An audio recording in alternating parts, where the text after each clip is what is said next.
Hello, this is Dr. Jim Kiehl, and welcome to Dr. Kiehl TV. Today we're going to talk about periodontal disease. A question that we get a lot at the office is, what actually is periodontal disease, and how is it treated, and is this something I really need to worry about? In general, people only lose teeth for two reasons. The tooth breaks, or the supporting structures around the tooth break down. That's the gum and the bone. And that's really the area that periodontal disease affects, is the gum and the bone that support the teeth. So first, let's take a look at how the tooth is actually supported in the mouth. You can see from this picture that the tooth in the mouth is supported by three things: the gum, the bone, and a periodontal ligament that runs all the way around the tooth. As the periodontal disease process starts, plaque and tartar builds up on the tooth, and this causes inflammation, which causes bone to be destroyed. In this next picture, you can see a very important aspect of periodontal disease, and that is, as the disease progresses, the measurements taken around the tooth and the supporting gum and bone begin to melt away. You can see on the right-hand side of this picture a healthy situation where there is about 1 to 3 millimeters of gum above the bone. On the left-hand side, you can see an unhealthy situation where that measurement is clearly increased.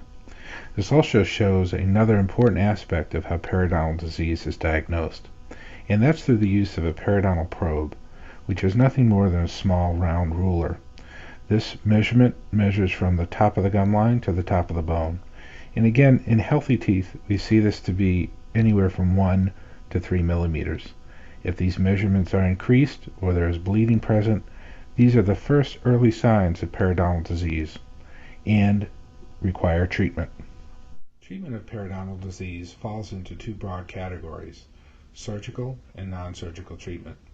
If probing measurements are anywhere from 4 to 6 millimeters, patients respond generally well to a non-surgical approach. This requires some initial visits of scaling and root planing, which is a deep cleaning. After that, followed by close follow-up for at least a year to make sure that the disease process does not return. If probings are anywhere from 6 to 8 millimeters, this generally will respond to a combination of surgical and non-surgical approaches, and above 8 millimeters generally will require a surgical intervention by a periodontist. Another important aspect of treatment, we oftentimes get the question, how important is this? Is this just about my teeth? And it's not.